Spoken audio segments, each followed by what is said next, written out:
कुदरत कवन हमारी,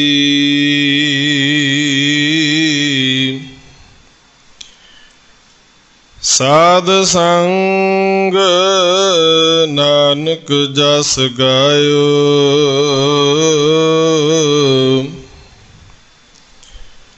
जो प्रभ की अत प्यारी,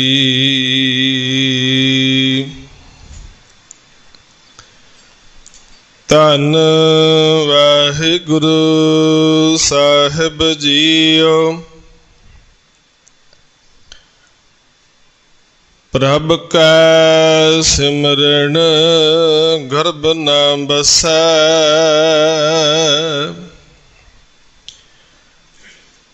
प्रभ कै सिमरन दुख जम नसै, प्रभ कै सिमरन काल पर हरै,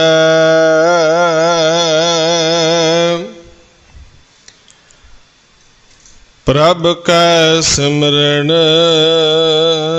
दुश्मन टरै,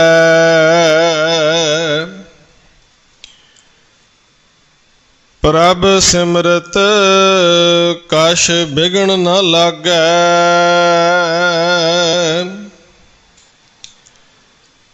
प्रभ कै सिमरन अन दिन जागै,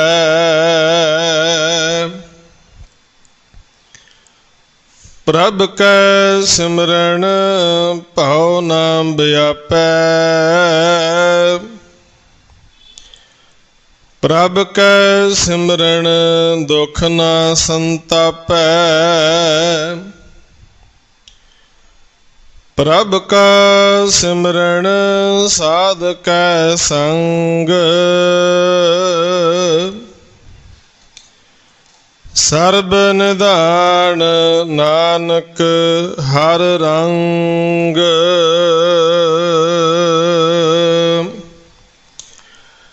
प्रभ का सिमरन साध कै संग, सर्ब निधान नानक हर रंग।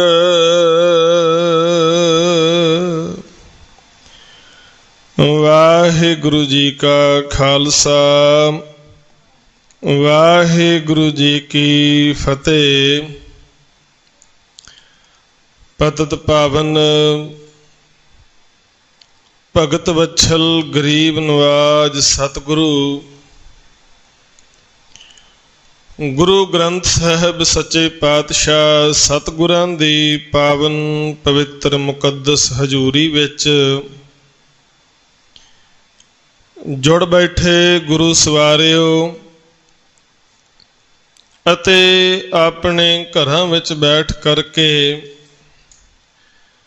फतेह टीवी द्वारा सिद्धे प्रसारण दे राही पावन अस्थान गुरुद्वारा बाबा जोरावर सिंह बाबा फतेह सिंह जी फतेह नगर नवी दिल्ली तो सिद्धे प्रसारण दे राही सतगुरां दी पावन बाणी आसा दी वार दा कीर्तन आप जी गुरु सवारे कीर्तनियां दे पासों सरवण कर रहे सी। सतगुरां ने महान कृपा रहमत बख्शिश करके अमृत वेले दीवाना दे विच जुड़न दा उद्यम उपराला सतगुरु ने बख्शिया है। आओ साध संगत जिथे आपां पावन बाणी दा कीर्तन सरवण कीता है, कुछ समा पावन गुरबाणी दी चल रही लड़ीवार शब्द विचार दे नाल अपनियां मन बिरतियां नूं जोड़न दा यतन करिए। श्री सुखमणी साहिब पावन बाणी जिस दी लड़ीवार विचार दी आरंभता हुई है, पहली अष्टपदी दे अंदर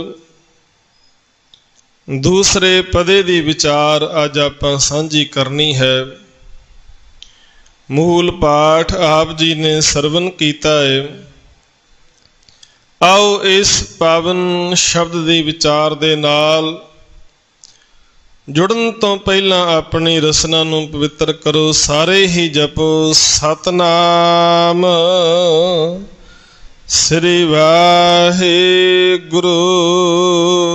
ਸਤਨਾਮ ਸ੍ਰੀ ਵਾਹਿਗੁਰੂ। ਸੁਖਮਣੀ ਸਾਹਿਬ ਜੀ ਦੀ ਪਾਵਨ ਬਾਣੀ, ਜਿਸ ਦਾ ਪਾਠ ਹਰ ਇੱਕ ਗੁਰਸਿੱਖ ਮਾਈ ਭਾਈ ਬੜੇ ਪ੍ਰੇਮ ਭਾਵਨਾ ਸ਼ਰਧਾ ਦੇ ਨਾਲ ਕਰਦਾ ਹੈ, ਤੇ ਬਹੁਤ ਸਾਰੇ ਗੁਰਮੁਖਾਂ ਨੂੰ ਇਹ ਪਾਵਨ ਬਾਣੀ ਜਿਹੜੀ ਹੈ ਜ਼ੁਬਾਨੀ ਯਾਦ ਵੀ ਹੋ ਚੁੱਕੀ ਹੈ, ਕੰਠ ਵੀ ਹੋ ਚੁੱਕੀ ਹੈ। ਇਸ ਪਾਵਨ ਬਾਣੀ ਦੇ ਅੰਦਰ ਪਹਿਲੀ ਅਸ਼ਟਪਦੀ ਦੇ ਵਿੱਚ ਸ਼ਹੀਦਾਂ ਦੇ ਸਰਤਾਜ ਪੰਚਮ ਪਾਤਸ਼ਾਹ ਮਹਾਰਾਜ ਨੇ ਪਰਮੇਸ਼ਰ ਦੇ ਸਿਮਰਨ ਦੀ ਮਹਿਮਾ ਨੂੰ ਬਿਆਨ ਕੀਤਾ ਹੈ,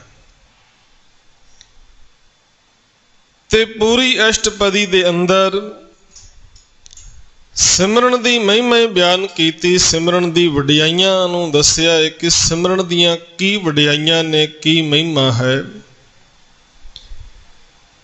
ਮਨੁੱਖ ਦੇ ਮਨ ਦੇ ਵਿੱਚ ਇਹ ਸਵਾਲ ਸੁਭਾਵਕ ਹੀ ਉੱਠ ਸਕਦਾ ਹੈ ਕਿ ਗੁਰਬਾਣੀ ਨੇ ਵਾਰ-ਵਾਰ ਪਰਮੇਸ਼ਰ ਦੇ ਸਿਮਰਨ ਦੀ ਗੱਲ ਕੀਤੀ ਹੈ, ਤੇ ਸਾਨੂੰ ਸਿਮਰਨ ਕਰਨਾ ਚਾਹੀਦਾ, ਪਰ ਕਿਉਂ ਕਰਨਾ ਚਾਹੀਦਾ ਹੈ? ਇਹ ਸਵਾਲ ਸੁਭਾਵਕ ਹੀ ਸਾਡੇ ਮਨ ਵਿੱਚ ਪੈਦਾ ਹੋ ਜਾਂਦਾ ਵੀ ਸਿਮਰਨ ਕਿਉਂ ਜ਼ਰੂਰੀ ਹੈ, ਸਿਮਰਨ ਕਰਨ ਤੇ ਇੰਨਾ ਜ਼ਿਆਦਾ ਜ਼ੋਰ ਬਾਣੀ ਵਿੱਚ ਕਿਉਂ ਦਿੱਤਾ ਗਿਆ ਹੈ। ਦਰਅਸਲ ਜਦੋਂ ਅਸੀਂ ਪਾਵਨ ਬਾਣੀ ਨੂੰ ਪੜ੍ਹਾਂਗੇ, ਵਿਚਾਰਾਂਗੇ, ਤੇ ਬਾਣੀ ਦੇ ਵਿੱਚੋਂ ਹੀ ਸਤਿਗੁਰੂ ਪਾਤਸ਼ਾਹ ਜੀ ਸਾਡੇ ਇਹਨਾਂ ਸਵਾਲਾਂ ਦੇ ਜਵਾਬ ਦਿੰਦੇ ਨੇ। ਸੰਸਾਰ ਦੇ ਅੰਦਰ ਬਹੁਤ ਸੋਹਣੀਆਂ ਉਦਾਹਰਨਾਂ ਸੱਚੇ ਪਾਤਸ਼ਾਹ ਨੇ ਦਿੱਤੀਆਂ ਨੇ ਮਨੁੱਖ ਨੂੰ ਇਹ ਸਮਝਾਉਣ ਵਾਸਤੇ ਕਿ ਸਿਮਰਨ ਕਰਨਾ ਕਿਉਂ ਜ਼ਰੂਰੀ ਹੈ। ਪਾਣੀ ਦਾ ਸੋਮਾ ਸਾਧ ਸੰਗਤ ਸਮੁੰਦਰ, ਤੇ ਆਪਾਂ ਵੇਖਦੇ ਹਾਂ ਜਿਹੜਾ ਪਾਣੀ ਆਪਣੇ ਮੂਲ ਦੇ ਨਾਲ ਜੁੜਿਆ ਰਹਿੰਦਾ ਹੈ, ਉਹ ਪਾਣੀ ਕਦੇ ਵੀ ਖਰਾਬ ਨਹੀਂ ਹੁੰਦਾ। ਉਹ ਪਾਣੀ ਦੇ ਵਿੱਚ ਤਾਜ਼ਗੀ ਬਰਕਰਾਰ ਰਹਿੰਦੀ ਹੈ। ਪਰ ਜਦੋਂ ਸਮੁੰਦਰ ਦੇ ਵਿੱਚ ਉਛਾਲਾ ਆਵੇ, ਉਸ ਉਛਾਲੇ ਦੇ ਨਾਲ ਕਈ ਵਾਰਾਂ ਪਾਣੀ ਸਮੁੰਦਰ ਤੋਂ ਬਾਹਰ ਨਿਕਲ ਕੇ ਜਾ ਕੇ ਛੋਟੇ ਛੋਟੇ ਟੋਇਆਂ ਦੇ ਵਿੱਚ ਭਰ ਜਾਂਦਾ ਹੈ, ਛੋਟੇ ਛੋਟੇ ਛੱਪੜਾਂ ਦਾ ਰੂਪ ਧਾਰਨ ਕਰ ਲੈਂਦਾ ਹੈ। ਤੇ ਤੁਸੀਂ ਵੇਖੋਗੇ ਥੋੜੇ ਦਿਨਾਂ ਬਾਅਦ ਉਹ ਪਾਣੀ ਜਿਹੜਾ ਕਾਲਾ ਹੋਣਾ ਸ਼ੁਰੂ ਹੋ ਜਾਏਗਾ। ਉਹ ਪਾਣੀ ਵਿੱਚ ਕਿਰਮ ਪੈਦਾ ਹੋ ਜਾਣਗੇ, ਉਹ ਪਾਣੀ ਵਿੱਚ ਬਦਬੂ ਆਉਣੀ ਸ਼ੁਰੂ ਹੋ ਜਾਏਗੀ। ਤੇ ਜੇਕਰ ਉਸ ਪਾਣੀ ਦੀ ਇਸ ਹਾਲਤ ਨੂੰ ਅਸੀਂ ਸਮਝਣ ਦਾ ਯਤਨ ਕਰਾਂਗੇ ਕਿ ਹਾਲਤ ਕਿਉਂ ਬਣੀ ਹੈ, ਤਾਂ ਇੱਕੋ ਹੀ ਜਵਾਬ ਸਾਨੂੰ ਮਿਲੇਗਾ ਕਿ ਇਹ ਪਾਣੀ ਦੀ ਇਹ ਹਾਲਤ ਤਾਂ ਬਣੀ ਹੈ ਕਿਉਂਕਿ ਪਾਣੀ ਆਪਣੇ ਮੂਲ ਦੇ ਨਾਲੋਂ ਵੱਖਰਾ ਹੋ ਗਿਆ ਹੈ, ਟੁੱਟ ਗਿਆ ਹੈ। ਜੇਕਰ ਇਸ ਪਾਣੀ ਨੂੰ ਫਿਰ ਮੂਲ ਦੇ ਨਾਲ ਮਿਲਾ ਦਈਏ ਤੇ ਫਿਰ ਸ਼ੁੱਧ ਹੋ ਜਾਏਗਾ, ਪਵਿੱਤਰ ਹੋ ਜਾਏਗਾ, ਸਾਫ਼ ਹੋ ਜਾਏਗਾ। ਇਸੇ ਤਰ੍ਹਾਂ ਸੰਸਾਰ ਦੇ ਅੰਦਰ ਇੱਕ ਨਹੀਂ ਅਨੇਕਾਂ ਉਦਾਹਰਨਾਂ ਸਾਡੇ ਸਾਹਮਣੇ ਹੈ ਕਿ ਜਦੋਂ ਕੋਈ ਚੀਜ਼ ਆਪਣੇ ਮੂਲ ਨਾਲੋਂ, ਮੁੱਢ ਨਾਲੋਂ, ਅਸਲੇ ਨਾਲੋਂ ਟੁੱਟ ਜਾਂਦੀ ਹੈ ਤਾਂ ਉਹ ਚੀਜ਼ ਹੌਲੀ ਹੌਲੀ ਕਰਕੇ ਵਿਨਾਸ਼ ਵੱਲ ਚਲੀ ਜਾਂਦੀ, ਖਤਮ ਹੀ ਹੋ ਜਾਂਦੀ ਹੈ। ਇੱਕ ਦਰਖਤ ਦੀ ਕਹਾਣੀ ਤੁਸੀਂ ਵੇਖਦੇ ਹੋ, ਬਹੁਤ ਵਿਸ਼ਾਲ ਰੂਪ ਦਰਖਤ ਦਾ ਸਾਡੇ ਸਾਹਮਣੇ ਹੈ, ਪਰ ਉਸ ਵਿਸ਼ਾਲ ਰੂਪ ਨੂੰ ਹਰਿਆ ਭਰਿਆ ਰੱਖਣ ਦੇ ਲਈ ਬਹੁਤ ਵੱਡੇ ਆਕਾਰ ਦੀਆਂ ਜੜ੍ਹਾਂ ਜਿਹੜੀਆਂ ਜ਼ਮੀਨ ਦੇ ਵਿੱਚ ਹੀ ਹਨ, ਉਹ ਜੜ੍ਹਾਂ ਨਜ਼ਰ ਨਹੀਂ ਆਉਂਦੀਆਂ। ਦਰਖਤ ਦੀ ਸੁੰਦਰਤਾ, ਹਰਿਆਵਲ, ਉਹਦੇ ਫਲਾਂ ਦੇ ਵਿੱਚ ਮਿਠਾਸ, ਉਹਦੇ ਫੁੱਲਾਂ ਦੀ ਮਹਿਕ ਇਸੇ ਕਰਕੇ ਹੀ ਹੈ ਕਿ ਜਿਹੜੀਆਂ ਜੜ੍ਹਾਂ ਜ਼ਮੀਨ ਦੇ ਵਿੱਚ ਲੁਕੀਆਂ ਹੋਈਆਂ ਨੇ ਉਹ ਆਪਣੀਆਂ ਜੜ੍ਹਾਂ ਨਾਲ, ਆਪਣੇ ਮੂਲ ਮੁੱਢ ਨਾਲ ਜੁੜਿਆ ਹੋਇਆ ਹੈ। ਜੜ੍ਹਾਂ ਭਾਵੇਂ ਬਾਹਰ ਨਜ਼ਰ ਨਹੀਂ ਆਉਂਦੀਆਂ, ਪਰ ਦਰਖਤ ਦਾ ਜਿਹੜਾ ਉੱਪਰਲਾ ਹਿੱਸਾ ਸਾਰਾ ਸਾਧ ਸੰਗਤ, ਉਹਦੇ ਅੰਦਰ ਜਿੰਨੀ ਵੀ ਸੁੰਦਰਤਾ, ਮਹਿਕ, ਖੁਸ਼ਬੂ, ਮਿਠਾਸ ਫਲਾਂ ਦੀ ਤੁਹਾਨੂੰ ਨਜ਼ਰ ਆਏਗੀ, ਉਹ ਮੂਲ ਕਰਕੇ ਹੀ ਹੈ, ਮੁੱਢ ਕਰਕੇ ਹੀ ਹੈ, ਨਾ ਦਿਸਣ ਵਾਲੀਆਂ ਜੜ੍ਹਾਂ ਕਰਕੇ ਜਿਹੜੀਆਂ ਜ਼ਮੀਨ ਦੇ ਵਿੱਚ ਗੁਪਤ ਹਨ। ਤੇ ਸਾਧ ਸੰਗਤ, ਕੋਈ ਦਰਖਤ ਜਿੰਨਾ ਮਰਜ਼ੀ ਸੋਹਣਾ ਹੋਵੇ, ਹਰਿਆ ਭਰਿਆ ਹੋਵੇ, ਫੁੱਲਾਂ ਨਾਲ ਫਲਾਂ ਨਾਲ ਲੱਦਿਆ ਹੋਵੇ, ਤੇ ਜੇ ਤੁਸੀਂ ਉਸ ਦਰਖਤ ਨੂੰ ਉਸ ਮੂਲ ਨਾਲੋਂ, ਮੁੱਢ ਨਾਲੋਂ ਕੱਟ ਦਿਓਗੇ ਤੇ ਸਾਧ ਸੰਗਤ ਉਹਦੀ ਤਾਜ਼ਗੀ, ਉਹਦੀ ਹਰਿਆਵਲ ਕੁਝ ਹੀ ਪਲਾਂ ਦੇ ਵਿੱਚ ਖਤਮ ਹੋ ਜਾਏਗੀ। ਜਿਹੜੇ ਸੋਹਣੇ ਖਿੜੇ ਫੁੱਲ ਟਹਿਕ ਰਹੇ ਸਨ ਉਹ ਕੁਮਲਾ ਜਾਣਗੇ, ਖਤਮ ਹੋ ਜਾਣਗੇ, ਉਹ ਖੇੜਾ ਨਹੀਂ ਰਵੇਗਾ। ਪਰ ਜੇ ਆਪਣੇ ਮੂਲ ਦੇ ਨਾਲ ਜੁੜਿਆ ਹੋਇਆ ਹੈ ਤੇ ਉਹਦੇ ਤੇ ਫੁੱਲ ਵੀ ਆਉਂਦੇ ਨੇ, ਫਲ ਵੀ ਆਉਂਦੇ ਨੇ। ਇੱਕ ਟਾਹਣੀ ਆਪਣੇ ਮੂਲ ਨਾਲ ਜੁੜੀ ਹੋਈ ਹੈ, ਭਾਵੇਂ ਪੱਤਝੜ ਆ ਗਈ, ਅੱਜ ਕੋਈ ਪੱਤਾ ਨਹੀਂ ਰਿਹਾ ਟਾਹਣੀ ਤੇ, ਪਰ ਮੂਲ ਨਾਲ ਜੁੜੀ ਹੈ। ਬਸੰਤ ਬਹਾਰ ਦਾ ਇੰਤਜ਼ਾਰ ਕੀਤਾ ਜਾ ਰਿਹਾ ਹੈ।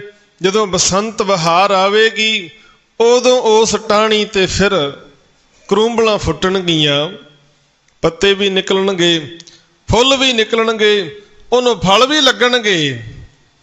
ਪਰ ਜੇ ਉਹ ਟਾਹਣੀ ਆਪਣੇ ਮੂਲ ਨਾਲੋਂ ਟੁੱਟ ਜਾਏ ਤੇ ਫਿਰ ਕਦੇ ਵੀ ਆਸ ਨਹੀਂ ਕੀਤੀ ਜਾ ਸਕਦੀ ਕਿ ਇਹਦੇ ਤੇ ਕੋਈ ਕਰੂੰਬਲ ਫੁੱਟੇਗੀ, ਇਹਦੇ ਵਿੱਚੋਂ ਕੋਈ ਹਰੇ ਪੱਤੇ ਨਿਕਲਣਗੇ, ਇਹਦੇ ਵਿੱਚੋਂ ਕੋਈ ਫੁੱਲ ਜਾਂ ਫਲ ਨਿਕਲਣਗੇ। ਆਸ ਤਾਂ ਹੀ ਹੁੰਦੀ ਹੈ ਜੇ ਆਪਣੇ ਮੂਲ ਦੇ ਨਾਲ ਜੁੜੀ ਹੋਵੇ। ਤੇ ਸਾਧ ਸੰਗਤ, ਜਿਵੇਂ ਇੱਕ ਪਾਣੀ ਦਾ ਮੂਲ ਹੈ ਸਮੁੰਦਰ, ਤੇ ਦਰਖਤ ਦਾ ਮੂਲ ਜਿਹੜਾ ਮੁੱਢ ਹੈ ਉਹਦੇ ਨਾਲ ਜੁੜੀਆਂ ਟਾਹਣੀਆਂ ਹਰੀਆਂ ਭਰੀਆਂ ਨੇ, ਇਸੇ ਤਰ੍ਹਾਂ ਮਨੁੱਖ ਨੇ ਵੀ ਆਪਣੇ ਮੂਲ ਦੇ ਨਾਲ ਜੁੜਨਾ ਸੀ। ਸਿਮਰਨ ਕੀ ਹੈ? ਆਪਣੇ ਮੂਲ ਦੇ ਨਾਲ ਜੁੜਨ ਦਾ ਵਸੀਲਾ, ਆਪਣੇ ਮੂਲ ਦੇ ਨਾਲ ਜੁੜੇ ਰਹਿਣਾ। ਤੇ ਮਨੁੱਖ ਆਪਣੇ ਮੂਲ ਦੇ ਨਾਲ ਕਿਵੇਂ ਜੁੜੇ? ਸਾਡਾ ਮੂਲ ਕੀ ਹੈ? ਇਹ ਬਾਣੀ ਦੇ ਵਿੱਚੋਂ ਸਤਿਗੁਰੂ ਨੇ ਸੋਝੀ ਕੀਤੀ। ਬਾਣੀ ਦੇ ਰਾਹੀਂ ਸਾਨੂੰ ਗਿਆਨ ਬਖਸ਼ਿਆ। ਮਨ ਤੂੰ ਜੋਤ ਸਰੂਪ ਹੈ, ਮਨ ਤੂੰ ਜੋਤ ਸਰੂਪ ਹੈ, ਮਨ ਤੂੰ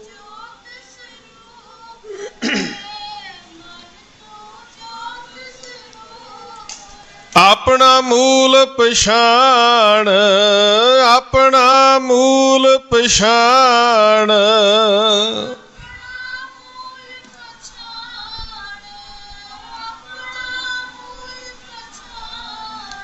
ਮਨ ਤੂੰ ਜੋਤ ਸਰੂਪ ਹੈ, ਮਨ ਤੂੰ ਜੋਤ ਸਰੂਪ ਹੈ।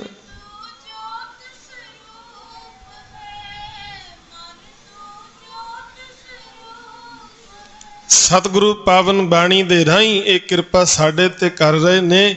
ਮਨ ਤੂੰ ਜੋਤ ਸਰੂਪ ਹੈ, ਆਪਣਾ ਮੂਲ ਪਛਾਣ। ਹੇ ਮੇਰੇ ਮਨਾ, ਤੇਰਾ ਮੂਲ ਉਹ ਵਾਹਿਗੁਰੂ ਪਰਮੇਸ਼ਰ ਹੈ ਤੇ ਤੇਰੇ ਅੰਦਰ ਉਹਦੀ ਅੰਸ਼ ਟਿਕੀ ਹੋਈ ਹੈ। ਉਹ ਪਰਮ ਆਤਮਾ, ਉਹਨੇ ਤੇਰੇ ਅੰਦਰ ਵੀ ਆਤਮਾ ਟਿਕਾਈ ਹੋਈ ਹੈ। ਉਹਨੇ ਆਪਣਾ ਆਪ ਤੇਰੇ ਅੰਦਰ ਟਿਕਾਇਆ ਹੋਇਆ ਏ। ਤੂੰ ਉਹਦਾ ਰੂਪ ਹੈ। ਤੂੰ ਉਸ ਮੂਲ ਨਾਲ, ਮੁੱਢ ਨਾਲ ਜੁੜਨ ਦਾ ਯਤਨ ਕਰਨਾ ਏ। ਤੇ ਇਸੇ ਨੂੰ ਸਾਧ ਸੰਗਤ ਸਿਮਰਨ ਆਖਿਆ ਗਿਆ। ਵਾਹਿਗੁਰੂ ਪਰਮੇਸ਼ਰ ਦੇ ਚਰਨਾਂ ਨਾਲ ਜੁੜੇ ਰਹਿਣਾ, ਹਰ ਵਕਤ ਉਹਨੂੰ ਚੇਤੇ ਦੇ ਵਿੱਚ ਰੱਖਣਾ। ਤੇ ਸਾਧ ਸੰਗਤ ਜਿਹੜੇ ਆਪਣੇ ਮੂਲ ਨਾਲ ਜੁੜੇ ਰਹਿੰਦੇ ਨੇ, ਉਹਨਾਂ ਦੇ ਅੰਦਰ ਸਦਾ ਹੀ ਚੜ੍ਹਦੀ ਕਲਾ ਰਹਿੰਦੀ ਹੈ। ਉਹਨਾਂ ਦੇ ਜੀਵਨ ਵਿੱਚ ਸਦਾ ਵਿਕਾਸ ਤੇ ਖੇੜਾ ਰਹਿੰਦਾ ਏ। ਦੁਨੀਆ ਦਾ ਕੋਈ ਵੀ ਦੁੱਖ ਉਹਨਾਂ ਨੂੰ ਦੁਖੀ ਨਹੀਂ ਕਰ ਸਕਦਾ। ਭਾਵੇਂ ਪੱਤਝੜ ਆ ਵੀ ਜਾਂਦੀ ਹੈ ਨਾ, ਟਾਹਣੀਆਂ ਤੋਂ ਸਾਰੇ ਪੱਤੇ ਡਿੱਗ ਵੀ ਪੈਣਗੇ, ਵੇਖਣ ਵਾਲਾ ਕਹੇਗਾ ਕਿ ਇਉਂ ਲੱਗਦਾ ਵੀ ਦਰਖਤ ਤੇ ਸੁੱਕਾ ਹੋਇਆ ਹੈ, ਇੱਕ ਵੀ ਪੱਤਾ ਉੱਪਰ ਨਜ਼ਰ ਨਹੀਂ ਆ ਰਿਹਾ। ਪਰ ਸਿਆਣਾ ਬੰਦਾ ਕਹੇਗਾ ਭਲਿਆ ਹੋ ਸਕਦਾ ਏ ਪੱਤਝੜ ਕਰਕੇ ਸਾਰੇ ਪੱਤੇ ਝੜ ਗਏ, ਇੱਕ ਵੀ ਨਜ਼ਰ ਨਹੀਂ ਆ ਰਿਹਾ, ਪਰ ਇਹਨੂੰ ਆਪਾਂ ਸੁੱਕਿਆ ਨਹੀਂ ਕਹਿ ਸਕਦੇ, ਮੂਲ ਨਾਲ ਜੁੜਿਆ ਹੋਇਆ ਏ। ਕੁਝ ਸਮੇਂ ਬਾਅਦ ਫਿਰ ਇਹਦੇ ਤੇ ਬਸੰਤ ਬਹਾਰ ਆਏਗੀ, ਕਰੂੰਬਲਾਂ ਫੁੱਟਣਗੀਆਂ, ਪੱਤੇ ਨਿਕਲ ਪੈਣਗੇ। ਤੇ ਮਨੁੱਖ ਦੀ ਜ਼ਿੰਦਗੀ ਦੀ ਵੀ ਇਹੋ ਕਹਾਣੀ ਹੈ। ਆਪਾਂ ਵੇਖਦੇ ਹਾਂ ਕਈ ਵੇਰਾ ਮਨੁੱਖ ਦੀ ਜ਼ਿੰਦਗੀ ਅੰਦਰ ਬੜੀਆਂ ਮੁਸ਼ਕਲਾਂ, ਬੜੀਆਂ ਔਕੜਾਂ, ਬੜੀਆਂ ਮੁਸੀਬਤਾਂ, ਬੜੇ ਦੁੱਖ ਆ ਜਾਂਦੇ ਨੇ ਤੇ ਬੰਦਾ ਦੁੱਖਾਂ ਵਿੱਚ ਘਿਰਿਆ ਹੋਇਆ ਦੁਖੀ ਪ੍ਰਤੀਤ ਹੁੰਦਾ ਹੈ, ਪਰੇਸ਼ਾਨ ਜਾਪਦਾ ਏ। ਤੇ ਦੇਖਣ ਵਾਲਾ ਮਨੁੱਖ ਜਿਹੜਾ ਸਾਹਮਣੇ ਵਾਲਾ ਉਹ ਕਹਿੰਦਾ ਕਿ ਮਨੁੱਖ ਤੇ ਬਹੁਤ ਜ਼ਿਆਦਾ ਦੁਖੀ ਹੈ, ਪਰੇਸ਼ਾਨ ਹੈ, ਬਹੁਤ ਦੁੱਖਾਂ ਦੇ ਵਿੱਚ ਘਿਰਿਆ, ਮੁਸੀਬਤਾਂ ਦੇ ਪਹਾੜ ਇਹਦੇ ਤੇ ਟੁੱਟ ਕੇ ਪੈ ਗਏ ਨੇ। ਤੇ ਸਾਧ ਸੰਗਤ, ਜੇਕਰ ਮਨੁੱਖ ਆਪਣੇ ਮੂਲ ਨਾਲ ਜੁੜਿਆ ਹੋਇਆ ਤੇ ਉਹਨਾਂ ਮੁਸੀਬਤਾਂ ਦੇ ਵਿੱਚੋਂ ਨਿਕਲਣ ਦੀ ਜੁਗਤ ਵੀ ਬਾਣੀ ਨੇ ਸਾਨੂੰ ਦੱਸੀ ਹੈ। ਉਹ ਦੁੱਖ ਸਾਡੇ ਤੇ ਦੁਨਿਆਵੀ ਤੌਰ ਤੇ ਜਿੰਨੇ ਮਰਜ਼ੀ ਆਉਣ, ਉਹਨਾਂ ਦੁੱਖਾਂ ਦੇ ਵਿੱਚ ਵੀ ਸਲਾਮਤ ਰਹਿਣ ਦੀ ਜੁਗਤ ਬਾਣੀ ਨੇ ਸਾਨੂੰ ਸਮਝਾਈ ਹੈ। ਤੇ ਅੱਜ ਇਸ ਅਸ਼ਟਪਦੀ ਦੇ ਇਸ ਪਹਿਲੇ ਪਦੇ ਦੇ ਵਿੱਚ ਵੀ ਸਤਿਗੁਰੂ ਜੀ ਇਹੋ ਹੀ ਕਿਰਪਾ ਕਰਦੇ ਨੇ ਕਿ ਹੇ ਭਾਈ, ਜੇ ਆਪਣੇ ਮੂਲ ਨਾਲ ਜੁੜੇ ਰਹੀਏ, ਵਾਹਿਗੁਰੂ ਨੂੰ ਚੇਤੇ ਕਰਦੇ ਰਹੀਏ, ਤਾਂ ਕਿੱਡੀਆਂ ਵੱਡੀਆਂ ਰਹਿਮਤਾਂ ਸਾਡੇ ਉੱਪਰ ਹੁੰਦੀਆਂ ਨੇ। ਆਓ ਵਿਚਾਰਨ ਦਾ ਯਤਨ ਕਰੀਏ। ਮਹਾਰਾਜ ਕਹਿੰਦੇ ਪ੍ਰਭ ਕੈ ਸਿਮਰਨ ਗਰਭ ਨਾ ਬਸੈ। ਹੁਣ ਜਦੋਂ ਪਾਠ ਕਰਦੇ ਆ ਤੇ ਉਸ ਵੇਲੇ ਬੜਾ ਧਿਆਨ ਰੱਖਣ ਦੀ ਲੋੜ ਹੈ। ਪ੍ਰਭ ਕੈ, ਕੱਕੇ ਨੂੰ ਦੁਲਾਵਾਂ ਲੱਗੀਆਂ ਹੋਈਆਂ ਨੇ, ਕੈ। ਕਈ ਵਾਰੀ ਅਸੀਂ ਕਾਹਲੀ ਕਾਹਲੀ ਪ੍ਰਭ ਕੇ ਦੁਲਾਵਾਂ ਨਹੀਂ ਬੁਲਾਉਂਦੇ, ਇੱਕ ਲਾਂ ਦੀ ਆਵਾਜ਼ ਹੀ ਜਿਹੜੀ ਹੈ ਉਹ ਅਸੀਂ ਕੱਢਦੇ ਹਾਂ। ਪਰ ਇੱਕ ਇੱਕ ਲਾਂ ਦੇ ਦੁਲਾਂ ਦੇ ਨਾਲ ਸਾਧ ਸੰਗਤ ਅਰਥਾਂ ਦੇ ਵਿੱਚ ਬੜਾ ਫਰਕ ਪੈਂਦਾ ਏ। ਇੱਕ ਬਿੰਦੀ ਵਾਧੂ ਲੱਗ ਜਾਏ ਤੇ ਅਰਥਾਂ ਦੇ ਅਨਰਥ ਹੋ ਜਾਂਦੇ ਨੇ। ਇਸ ਕਰਕੇ ਬੜੇ ਹੀ ਧਿਆਨ ਦੇਣ ਦੀ ਲੋੜ ਹੈ। ਪ੍ਰਭ ਕੈ ਸਿਮਰਨ ਗਰਭ ਨਾ ਬਸੈ। ਹੁਣ ਗਰਭ ਤੋਂ ਭਾਵ ਹੈ ਜਨਮ ਲੈਣਾ, ਕਿਉਂਕਿ ਸੰਸਾਰ ਤੇ ਆਉਣ ਤੋਂ ਪਹਿਲਾਂ ਮਨੁੱਖ ਮਾਂ ਦੇ ਗਰਭ ਦੇ ਵਿੱਚ ਆਉਂਦਾ ਹੈ। ਤੇ ਮਨੁੱਖ ਦੀ ਪੈਦਾਇਸ਼ ਜਿਹੜੀ ਹੈ ਉਹ ਲਗਭਗ 9 ਮਹੀਨਿਆਂ ਦੇ ਬਾਅਦ ਹੁੰਦੀ ਹੈ। 6 ਮਹੀਨਿਆਂ ਦੇ ਵਿੱਚ ਪੂਰਾ ਸਰੀਰ ਜਿਹੜਾ ਹੈ ਉਹ ਆਕਾਰ ਲੈ ਲੈਂਦਾ ਹੈ, ਜਿਸ ਨੂੰ ਬਾਣੀ ਨੇ ਵੀ ਆਖਿਆ ਗੰਢੇਂਦਿਆਂ 6 ਮਾਹ। ਮਨੁੱਖੀ ਸਰੀਰ ਜਿਹੜਾ ਹੈ ਬੱਚੇ ਦੇ ਰੂਪ ਦੇ ਵਿੱਚ 6 ਮਹੀਨਿਆਂ ਵਿੱਚ ਪੂਰਾ ਤਿਆਰ ਹੋ ਜਾਂਦਾ ਹੈ ਤੇ ਲਗਭਗ 9 ਮਹੀਨਿਆਂ ਦੇ ਵਿੱਚ ਫਿਰ ਜਨਮ ਲੈਂਦਾ, ਸੰਸਾਰ ਤੇ ਆਉਂਦਾ ਹੈ। ਹੁਣ ਮਾਂ ਦੇ ਉਦਰ ਦੇ ਵਿੱਚ ਰਹਿਣਾ, ਜਨਮ ਲੈਣਾ, ਫਿਰ ਮੌਤ ਹੋ ਜਾਣੀ, ਫਿਰ ਆਉਣਾ ਗਰਭ ਦੇ ਰਾਹੀਂ, ਫਿਰ ਸੰਸਾਰ ਤੇ ਆਉਣਾ, ਫਿਰ ਸਮਾਂ ਪਾ ਕੇ ਮੌਤ ਹੋ ਜਾਣੀ। ਇਹਨੂੰ ਕਿਹਾ ਗਿਆ ਜਨਮ ਤੇ ਮਰਨ। ਤੇ ਸਾਧ ਸੰਗਤ ਗੁਰੂ ਗ੍ਰੰਥ ਸਾਹਿਬ ਦੀ ਪਾਵਨ ਬਾਣੀ ਦੇ ਅੰਦਰ ਭਗਤ ਕਬੀਰ ਸਾਹਿਬ ਨੇ ਆਖਿਆ, ਕਹਿਣ ਲੱਗੇ ਜਿੱਥੇ ਹੋਰ ਬਹੁਤ ਸਾਰੇ ਦੁੱਖ ਜਿਹੜੇ ਨੇ ਮਨੁੱਖ ਨੂੰ ਡਰਾਉਂਦੇ ਨੇ ਤੇ ਮਨੁੱਖ ਉਹਨਾਂ ਦੁੱਖਾਂ ਤੋਂ ਬੜਾ ਘਬਰਾਉਂਦਾ ਹੈ ਕਿ ਕਿਤੇ ਇਹ ਸਮਾਂ ਮੈਨੂੰ ਵੇਖਣਾ ਨਾ ਪਵੇ, ਉੱਥੇ ਸਤਿਗੁਰੂ ਨੇ ਆਖਿਆ ਜਨਮ ਅਤੇ ਮੌਤ ਇਹ ਵੀ ਵੱਡੇ ਦੁੱਖ ਹਨ। ਕਬੀਰ ਸਾਹਿਬ ਬਾਣੀ ਵਿੱਚ ਕਹਿੰਦੇ ਨੇ, ਕਹਿੰਦੇ ਕਿਰਪਾ ਕਰਕੇ ਵਾਹਿਗੁਰੂ ਜੀ ਮੇਰਾ ਇਹ ਦੁੱਖ ਕੱਟ ਦਿਓ ਕਿ ਮੈਂ ਮੁੜ ਮੁੜ ਕੇ ਜਨਮ ਮਰਨ ਦੇ ਗੇੜ ਵਿੱਚ ਨਾ ਪਵਾਂ। ਇੱਕ ਦੁੱਖ ਰਾਮ ਰਾਏ ਕਾਟੋ ਮੇਰਾ ਅਗਨ ਦਹੈ ਅਰ ਗਰਭ ਬਸੇਰਾ। ਮਾਂ ਦੇ ਉਦਰ ਦੇ ਵਿੱਚ ਰਹਿਣਾ ਤੇ ਪੁੱਠਾ ਲਟਕਿਆ ਹੋਇਆ ਜੀਵ ਕਿੰਨਾ ਸਮਾਂ ਉੱਥੇ ਬਤੀਤ ਕਰਦਾ ਏ, ਇਹ ਬੜਾ ਦੁਖਦਾਈ ਸਮਾਂ ਹੈ। ਉਸ ਤੋਂ ਬਾਅਦ ਮੌਤ ਵਾਲਾ ਸਮਾਂ ਬੜਾ ਦੁਖਦਾਈ ਹੈ। ਤੇ ਸਤਿਗੁਰੂ ਦੀ ਪਾਵਨ ਬਾਣੀ ਨੇ ਇਸ ਜਨਮ ਅਤੇ ਮੌਤ ਨੂੰ ਦੁੱਖ ਮੰਨਿਆ ਹੈ। ਕਹਿੰਦੇ ਕਬੀਰ ਸਾਹਿਬ ਕਹਿੰਦੇ ਮੇਰਾ ਦੁੱਖ ਕੱਟ ਦਿਓ, ਭਾਵ ਮੇਰਾ ਜਨਮ ਮਰਨ ਦਾ ਗੇੜ ਜਿਹੜਾ ਮੁੱਕ ਜਾਏ, ਮੁੜ ਮੁੜ ਕੇ ਮੈਂ ਇਸ ਗੇੜ ਵਿੱਚ ਨਾ ਆਵਾਂ, ਆਪਣੇ ਚਰਨਾਂ ਨਾਲ ਜੋੜ ਲਓ। ਇਹ ਅਰਦਾਸ ਉੱਥੇ ਕੀਤੀ ਗਈ ਕਬੀਰ ਸਾਹਿਬ ਜੀ ਵੱਲੋਂ। ਇੱਥੇ ਵਾਹਿਗੁਰੂ ਜੀ ਦੇ ਸਿਮਰਨ ਦੀ ਮਹਿਮਾ ਬਿਆਨ ਕਰਦੇ ਸਤਿਗੁਰੂ ਕਹਿੰਦੇ ਨੇ, ਪ੍ਰਭ ਕੈ ਸਿਮਰਨ ਗਰਭ ਨਾ ਬਸੈ। ਕਹਿੰਦੇ ਪਰਮੇਸ਼ਰ ਦੇ ਸਿਮਰਨ ਵਿੱਚ ਜਿਹੜਾ ਜੀਵ ਜੁੜ ਜਾਂਦਾ ਏ, ਉਹਦਾ ਜਨਮ ਮਰਨ ਕੱਟਿਆ ਜਾਂਦਾ ਏ, ਉਹ ਮੁੜ ਕੇ ਗਰਭ ਜੂਨੀਆਂ ਵਿੱਚ ਨਹੀਂ ਪੈਂਦਾ। ਤੇ ਸਾਧ ਸੰਗਤ ਕਈ ਵਾਰੀ ਜਨਮ ਮਰਨ ਦਾ ਸੰਬੰਧ ਕੇਵਲ ਸਰੀਰ ਦੀ ਮੌਤ ਨਹੀਂ ਹੈ। ਇਹਨੂੰ ਸਮਝਣ ਵਾਸਤੇ ਅਸੀਂ ਆਪਣੇ ਜੀਵਨ ਵਿੱਚ ਕਈ ਘਟਨਾਵਾਂ ਵਾਪਰਦੀਆਂ ਉਹਦੇ ਰਾਹੀਂ ਸਮਝ ਸਕਦੇ ਹਾਂ ਜਨਮ ਕੀ ਹੈ ਤੇ ਮੌਤ ਕੀ ਹੈ।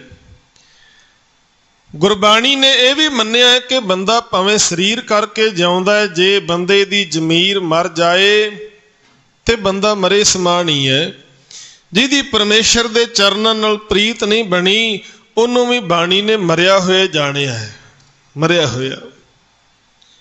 ਤੇ ਕਈ ਵਾਰ ਆਪਾਂ ਇਹ ਵੀ ਸ਼ਬਦ ਵਰਤਦੇ ਵੀ ਜਿਹੜਾ ਬੰਦਾ ਕੋਈ ਗੱਲ ਕਰਕੇ ਮੁੱਕਰ ਜਾਏ, ਉਹਨੂੰ ਵੀ ਕਹਿੰਦੇ ਕਿ ਫਲਾਣਾ ਬੰਦਾ ਆਪਣੇ ਵਾਅਦੇ ਤੋਂ ਮੁੱਕਰ ਗਿਆ ਏ। ਮੁੱਕਰੇ ਹੋਏ ਨੂੰ ਵੀ ਮਰੇ ਦੇ ਸਮਾਨ ਹੀ ਸਮਝਿਆ ਜਾਂਦਾ ਹੈ, ਵੀ ਮਰੇ ਤੇ ਮੁੱਕਰੇ ਦਾ ਕੋਈ ਦਾਰੂ ਨਹੀਂ ਹੈ। ਹੁਣ ਜਿਹੜਾ ਬੰਦਾ ਬੇਇਤਬਾਰਾ ਹੋ ਚੁੱਕਾ ਹੈ ਜਾਂ ਜ਼ਮੀਰ ਕਰਕੇ ਮਰ ਚੁੱਕਾ ਹੈ, ਆਪਣੇ ਕੀਤੇ ਹੋਏ ਵਾਅਦੇ ਇਕਰਾਰ ਭੁੱਲ ਗਿਆ, ਉਹਨੂੰ ਵੀ ਅਸੀਂ ਮਰਿਆ ਹੋਇਆ ਕਹਿੰਦੇ। ਪਰਮੇਸ਼ਰ ਦੀ ਯਾਦ ਤੋਂ ਖੁੰਝਿਆ ਹੋਇਆ ਵੀ ਮ੍ਰਿਤਕ ਦੇ ਸਮਾਨ ਹੀ ਦੱਸਿਆ ਬਾਣੀ ਨੇ। ਤੇ ਸਾਧ ਸੰਗਤ ਇੱਕ ਪਲ ਦੇ ਲਈ ਬੰਦਾ ਮਰ ਜਾਂਦਾ ਹੈ, ਫਿਰ ਜਿਉਂਦਾ ਹੋ ਜਾਂਦਾ ਹੈ। ਰੋਜ਼ ਹੀ ਅਸੀਂ ਪਤਾ ਨਹੀਂ ਕਿੰਨੀ ਵਾਰੀ ਝੂਠ ਬੋਲ ਕੇ ਮਰ ਜਾਂਦੇ ਆ, ਸੱਚ ਬੋਲਦੇ ਫਿਰ ਜਿਉਂਦੇ ਹੋ ਜਾਂਦੇ ਆ। ਇਹ ਵੀ ਜਨਮ ਮਰਨ ਹੀ ਇੱਕ ਸਾਧ ਸੰਗਤ ਬਣਿਆ ਹੋਇਆ। ਤੇ ਮਹਾਰਾਜ ਕਹਿੰਦੇ ਪਰਮੇਸ਼ਰ ਦੀ ਯਾਦ ਵਿੱਚ ਜੁੜੇ ਹੋਏ ਜੀਵ ਉਹ ਜ਼ਮੀਰ ਕਰਕੇ ਨਹੀਂ ਮਰਦੇ, ਉਹ ਝੂਠ ਬੋਲ ਕੇ ਨਿਤ ਨਹੀਂ ਮਰਦੇ, ਉਹ ਬੇਇਤਬਾਰੇ ਨਹੀਂ ਹੁੰਦੇ, ਉਹ ਸਦਾ ਪਰਮੇਸ਼ਰ ਨੂੰ ਚੇਤੇ ਰੱਖਦੇ ਨੇ ਤੇ ਸਦਾ ਵਿਗਾਸ ਵਿੱਚ ਰਹਿੰਦੇ ਨੇ, ਗਰਭ ਜੂਨੀਆਂ ਵਿੱਚ ਨਹੀਂ ਆਉਂਦੇ। ਪ੍ਰਭ ਕੈ ਸਿਮਰਨ ਦੁਖ ਜਮ ਨਸੈ। ਹੁਣ ਜਮ ਸ਼ਬਦ ਆਇਆ, ਜਿਹੜਾ ਜਮ ਆਇਆ ਦੁੱਖ ਵਾਸਤੇ, ਤੇ ਜਮ ਦਾ ਸੁਭਾਅ ਹੈ ਕਿਸੇ ਨੂੰ ਆ ਕੇ ਚਿੰਬੜ ਜਾਣਾ, ਤੇ ਦੁੱਖ ਵੀ ਜਿਹੜਾ ਹੈ ਉਹ ਵੀ ਚਿੰਬੜ ਜਾਂਦਾ ਹੈ। ਹੁਣ ਸਾਧ ਸੰਗਤ ਕਈ ਦੁੱਖ ਐਸੇ ਨੇ ਜਿਹੜੇ ਅਸੀਂ ਦਵਾਈ ਖਾਈਏ ਤੇ ਦੁੱਖ ਦੂਰ ਹੋ ਜਾਂਦੇ ਨੇ, ਪਰ ਕੁਝ ਦੁੱਖ ਇਹੋ ਜਿਹੇ ਜਿਨ੍ਹਾਂ ਨੂੰ ਮਾਨਸਿਕ ਰੋਗ ਦੱਸਿਆ ਜਾਂਦਾ ਹੈ, ਉਹ ਦੁੱਖ ਜਦੋਂ ਬੰਦੇ ਨੂੰ ਲੱਗ ਜਾਂਦੇ ਨੇ, ਚਿੰਬੜ ਜਾਂਦੇ ਨੇ, ਬੰਦੇ ਦਾ ਖਹਿੜਾ ਨਹੀਂ ਛੱਡਦੇ। ਬੰਦਾ ਚੰਗਾ ਭਲਾ ਹੈ ਪਰ ਫਿਰ ਵੀ ਦੁਖੀ ਰਹਿੰਦਾ ਹੈ, ਕਿਉਂਕਿ ਉਹਨੂੰ ਮਾਨਸਿਕ ਰੋਗ ਲੱਗ ਗਏ ਨੇ। ਤੇ ਸਰੀਰਕ ਰੋਗਾਂ ਦੇ ਪੈਦਾ ਹੋਣ ਦਾ ਕਾਰਨ ਵੀ ਮਾਨਸਿਕ ਰੋਗ ਹੀ ਹੁੰਦੇ ਨੇ। ਜੇ ਤੁਸੀਂ ਬਹੁਤ ਸਿਆਣੇ ਹਕੀਮਾਂ ਨੂੰ, ਡਾਕਟਰਾਂ ਨੂੰ ਪੁੱਛੋਗੇ ਤਾਂ ਉਹ ਤੁਹਾਨੂੰ ਇਹੋ ਹੀ ਦੱਸਣਗੇ ਕਿ ਸਰੀਰ ਦੇ ਜਿੰਨੇ ਵੀ ਰੋਗ ਨੇ ਨਾ, ਉਹ ਮਨ ਤੋਂ ਪੈਦਾ ਹੁੰਦੇ ਨੇ। ਤੁਸੀਂ ਪ੍ਰਸ਼ਾਦਾ ਛਕਿਆ ਹੈ, ਪਰ ਕਿਸੇ ਗੱਲ ਦੀ ਤੁਹਾਨੂੰ ਬਹੁਤ ਗਹਿਰੀ ਚਿੰਤਾ ਨੇ ਆ ਕੇ ਘੇਰ ਲਿਆ। ਤੁਹਾਡਾ ਛਕਿਆ ਹੋਇਆ ਪ੍ਰਸ਼ਾਦਾ ਪੇਟ ਵਿੱਚ ਹਜਮ ਹੀ ਨਹੀਂ ਹੋਣਾ। ਤੁਹਾਡਾ ਸਾਰਾ ਧਿਆਨ ਉਸ ਗੱਲ ਤੇ ਕੇਂਦਰਿਤ ਹੋ ਜਾਏਗਾ ਜਿਹੜੀ ਗੱਲ ਦੀ ਤੁਹਾਨੂੰ ਚਿੰਤਾ ਲੱਗੀ ਹੋਈ ਹੈ। ਹੁਣ ਜੇ ਪੇਟ ਵਿੱਚ ਗਿਆ ਪ੍ਰਸ਼ਾਦਾ ਚੰਗੀ ਤਰ੍ਹਾਂ ਹਜਮ ਨਹੀਂ ਹੋਇਆ, ਉਸ ਅਣਪਚੇ ਹੋਏ ਭੋਜਨ ਨੇ ਤੁਹਾਡੇ ਪੇਟ ਵਿੱਚ ਕਈ ਵਿਕਾਰ ਪੈਦਾ ਕਰ ਦੇਣੇ ਨੇ। ਉੱਥੋਂ ਹੀ ਫਿਰ ਅੱਗੇ ਕਈ ਬਿਮਾਰੀਆਂ ਜਿਹੜੀਆਂ ਨੇ ਉਹ ਪੈਦਾ ਹੋ ਜਾਂਦੀਆਂ ਨੇ। ਇਸ ਕਰਕੇ ਮਾਨਸਿਕ ਤਣਾਅ ਦੇ ਵਿੱਚ ਰਹਿਣ ਵਾਲੇ ਬੰਦੇ ਜਿਹੜੇ ਨੇ ਉਹ ਬਹੁਤ ਸਾਰੀਆਂ ਸਰੀਰਕ ਬਿਮਾਰੀਆਂ ਦੇ ਸ਼ਿਕਾਰ ਹੁੰਦੇ ਨੇ। ਤੇ ਸਤਿਗੁਰੂ ਪਾਤਸ਼ਾਹ ਜੀ ਨੇ ਤਾਂ ਹੀ ਵਾਰ-ਵਾਰ ਇਹਨਾਂ ਗੱਲਾਂ ਤੇ ਜ਼ੋਰ ਦਿੱਤਾ ਕਿ ਚਿੰਤਾ ਨਾ ਕਰੋ। ਚਿੰਤਾ ਜਿਹੜੀ ਹੈ ਚਿਤਾ ਦੇ ਬਰਾਬਰ ਹੈ। ਤੁਸੀਂ ਵੇਖੋਗੇ ਬੰਦਾ ਚੰਗਾ ਭਲਾ ਹੈ, ਪਰ ਕੋਈ ਗੱਲ ਸੁਣ ਲਈ ਫਿਕਰ ਵਾਲੀ, ਚਿੰਤਾ ਵਾਲੀ, ਤੇ ਉਹਦੇ ਚਿਹਰੇ ਦੇ ਹਾਵ ਭਾਵ ਵੀ ਬਦਲ ਜਾਂਦੇ ਨੇ। ਉਮਰ ਤੋਂ ਪਹਿਲਾਂ ਬੁਢਾਪਾ ਆ ਜਾਣਾ, ਉਮਰ ਤੋਂ ਪਹਿਲਾਂ ਵਾਲ ਜਿਹੜੇ ਸਫੇਦ ਹੋ ਜਾਣ, ਇਹ ਸਾਰੇ ਚਿੰਤਾ ਦੇ ਕਾਰਨ ਨੇ, ਲੱਛਣ ਨੇ। ਤੇ ਕਈ ਬੰਦੇ ਵਡੇਰੀ ਉਮਰ ਦੇ ਵਿੱਚ ਜਾ ਕੇ ਵੀ ਬੜੇ ਚੜ੍ਹਦੀ ਕਲਾ ਵਾਲੇ, ਹਸਮੁਖ ਹੁੰਦੇ ਨੇ, ਸਰੀਰਕ ਤੌਰ ਤੇ ਤੰਦਰੁਸਤ ਹੁੰਦੇ ਨੇ। ਉਹਨਾਂ ਦੇ ਸੁਭਾਅ ਤੇ ਵੀ ਬਹੁਤ ਕੁਝ ਡਿਪੈਂਡ ਕਰਦਾ ਹੈ। ਸੁਭਾਅ ਕਿਹੋ ਜਿਹਾ ਹੈ, ਬੰਦੇ ਦੇ ਵਿਚਾਰ ਕਿਹੋ ਜਿਹੇ ਨੇ, ਉਹਦੇ ਮੁਤਾਬਕ ਸਰੀਰ ਦੇ ਉੱਪਰ ਜਿਹੜਾ ਅਸਰ ਹੈ ਉਹ ਪੈਣਾ ਲਾਜ਼ਮੀ ਹੈ।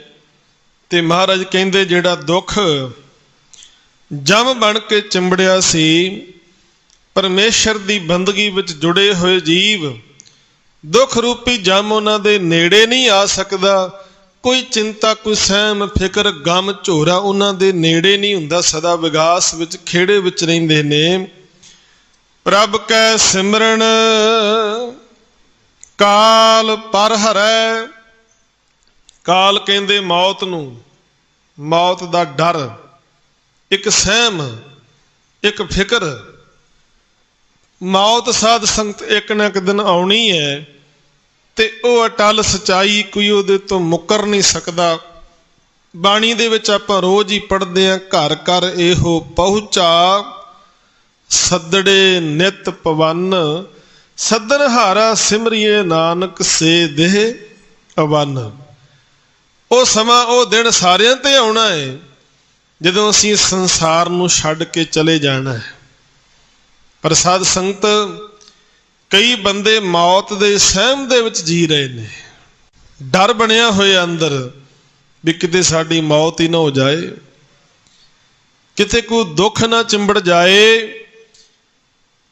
ਇਹ ਸੰਸਾਰ ਨੂੰ ਛੱਡ ਕੇ ਕਈਆਂ ਦਾ ਜਾਣ ਨੂੰ ਜੀ ਨਹੀਂ ਕਰਦਾ। ਉਹ ਯਤਨ ਕਰਦੇ ਰਹਿੰਦੇ ਨੇ ਕੋਈ ਇਹੋ ਜਿਹਾ ਦਾਰੂ, ਇਹੋ ਜਿਹੀ ਦਵਾਈ, ਇਹੋ ਜਿਹੀ ਔਖਦ ਮਿਲ ਜਾਏ, ਸਾਡੀ ਮੌਤ ਹੀ ਨਾ ਹੋਵੇ, ਲੰਬੀ ਉਮਰ ਅਸੀਂ ਭੋਗੀਏ, ਕਿਉਂਕਿ ਡਰ ਬਣਿਆ ਹੋਇਆ।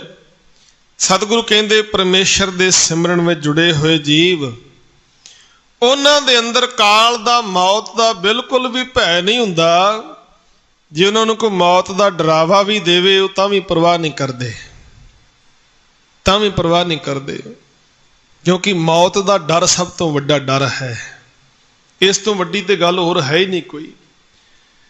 ਪੁਰਾਤਨ ਇਤਿਹਾਸ ਆਪਾਂ ਪੜ੍ਹਦੇ ਹਾਂ, ਜਦੋਂ ਮੁਗਲਾਂ ਨੇ ਸਿੰਘਾਂ ਨੂੰ ਗ੍ਰਿਫਤਾਰ ਕਰ ਲੈਣਾ, ਜਾਂ ਗੁਰੂ ਸਾਹਿਬਾਨਾਂ ਦੀ ਸ਼ਹੀਦੀ ਦਾ ਇਤਿਹਾਸ ਵੀ ਪੜ੍ਹੀਏ, ਤੇ ਉਸ ਵੇਲੇ ਦੋ ਗੱਲਾਂ ਕਹੀਆਂ ਜਾਂਦੀਆਂ ਸਨ ਕਿ ਜਾਂ ਤੇ ਮੁਸਲਮਾਨ ਹੋ ਜਾਓ, ਮੋਮਨ ਹੋ ਜਾਓ, ਤੇ ਨਹੀਂ ਤੇ ਤੁਹਾਨੂੰ ਖਤਮ ਕਰ ਦਿਆਂਗੇ, ਮਾਰ ਦਿਆਂਗੇ। ਹੁਣ ਸਾਧ ਸੰਗਤ, ਮੌਤ ਦਾ ਡਰ ਆਮ ਬੰਦੇ ਵਾਸਤੇ ਤੇ ਬੜਾ ਵੱਡਾ ਡਰ ਹੈ। ਇਸ ਤੋਂ ਵੱਡਾ ਡਰ ਕੋਈ ਹੋਰ ਹੈ ਹੀ ਨਹੀਂ। ਪਰ ਗੁਰੂ ਕੇ ਸਿੱਖ, ਉਹਨਾਂ ਨੇ ਆਖਿਆ ਤੁਸੀਂ ਮੌਤ ਦਾ ਡਰ ਸਾਨੂੰ ਨਾ ਦਿਓ, ਕਿਉਂਕਿ ਅਸੀਂ ਉਸ ਸਕੂਲ ਦੇ ਵਿੱਚ ਪੜ੍ਹੇ ਹੋਏ ਹਾਂ ਜਿੱਥੇ ਪਹਿਲੇ ਦਿਨ ਸਬਕ ਹੀ ਇਹੋ ਪੜ੍ਹਾਇਆ ਜਾਂਦਾ ਏ, ਜਾਓ ਤੋ ਪ੍ਰੇਮ ਖੇਲਣ ਕਾ ਚਾਓ, ਸਿਰ ਧਰ ਤਲੀ ਗਲੀ ਮੇਰੀ ਆਓ। ਜਿੱਥੇ ਸਬਕ ਹੀ ਇਹੋ ਪੜ੍ਹਾਇਆ ਜਾਂਦਾ ਹੈ, ਜਿੱਥੇ ਗੱਲ ਹੀ ਮੌਤ ਤੋਂ ਸ਼ੁਰੂ ਹੁੰਦੀ ਹੈ। ਇਸ ਕਰਕੇ ਇਹ ਡਰ ਕਿਸੇ ਹੋਰ ਨੂੰ ਜਾ ਕੇ ਦਿਓ, ਅਸੀਂ ਪਰਵਾਹ ਕਰਨ ਵਾਲੇ ਨਹੀਂ ਆ। ਤੇ ਸਾਧ ਸੰਗਤ, ਵਾਕਿਆ ਹੀ ਇਹ ਗੱਲ ਉਹਨਾਂ ਮੁਗਲ ਹਾਕਮਾਂ ਨੇ ਵੀ ਮੰਨੀ ਕਿ ਸਿੱਖਾਂ ਦੇ ਨੇੜੇ ਤੇੜੇ ਵੀ ਮੌਤ ਦਾ ਭੈ ਨਹੀਂ ਹੈ, ਮੌਤ ਨੂੰ ਮਖੌਲ ਕਰਦੇ ਨੇ ਸਿੱਖ। ਤੋ ਸਤਿਗੁਰੂ ਦੀ ਕਿਰਪਾ ਹੈ, ਕਹਿੰਦੇ ਕਾਲ ਜਿਹੜਾ ਹੈ, ਮੌਤ ਦਾ ਡਰ ਜਿਹੜਾ ਪਰ ਹਰੈ, ਕਹਿੰਦੇ ਪਾਸੇ ਹੋ ਜਾਏਗਾ, ਤੁਹਾਡੇ ਨੇੜੇ ਆ ਹੀ ਨਹੀਂ ਸਕਦਾ। ਤੁਸੀਂ ਉਸ ਸਹਿਮ ਦੇ ਵਿੱਚ ਜ਼ਿੰਦਗੀ ਨਹੀਂ ਜੀਓਗੇ, ਜਿੰਨੇ ਵੀ ਦਿਨ ਜ਼ਿੰਦਗੀ ਹੈ ਪਰਮ ਆਨੰਦ ਵਿੱਚ ਬਤੀਤ ਕਰੋਗੇ।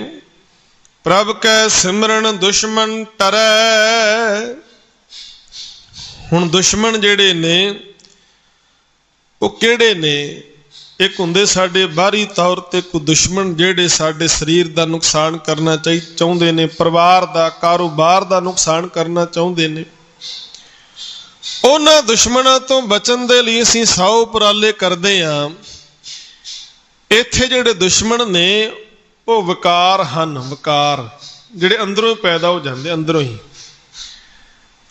हुण खेत दे अंदर ही जे कोई बीमारी पैदा हो जाए तो बाहर असीं जिन्नी मर्जी वड्डी वाड़ ला लईए, बाहरों कोई पंछी पशु वो तो खेत विच नहीं आएगा, फसल नूं नहीं उजाड़ेगा।